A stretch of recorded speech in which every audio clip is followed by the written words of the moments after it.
आई साहेब कुठं चाललाय तिकडं? काय आई साहेब तर बोलतच नाही तर चालतच राहते त्या. अगं दिदू बाळा कुठं नाही. नमस्कार मंडळी, सगळ्यांना शुभ सकाळ. आज का नाही म्हणलं बाहेरचं वातावरण थोडं दाखवावं, घरात लय थंडी वाजायला लागली, आणखीन चहा प्यायचा आहे, पण म्हणलं जरा फेरफटका कवळ्या उन्हाला मारावा आणि तुम्हाला का नाही ह्या मोसंब्या पण लागलेल्या दाखवल्या. तर का नाही हो का अशा मोसंब्या लागल्या त्या, त्याला का नाही खालणं हो का खात ही घालून घेतला आता हे करून खांदून, आणि अशा मोसंब्या लागल्याच्या पूर्ण झाडाला लागल्याच्या बरं का. इकडे देतो बाळा, एक मोठी लागली मोसंबीच आहे ना, लयच मोठी आहे की आई साहेब. हो का. काय का बघितली का कशी आहे मोसंबी? ही का नाही सगळ्यात आदुकर फळ लागलेलं होतं बरं का.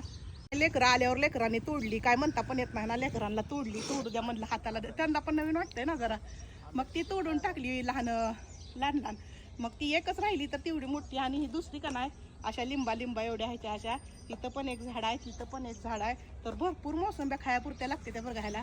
आणि काही तर चिमणीनं घरटं पण केलं एक छान आहे का. तर असं आमचं मोसंबीचं झाड आहे बरं का. तुम्हाला आवडलं का नक्की सांगा बरं का माझं झाड कसं आहे ती मोसंबीचं. तर चला करूया स्वयंपाक.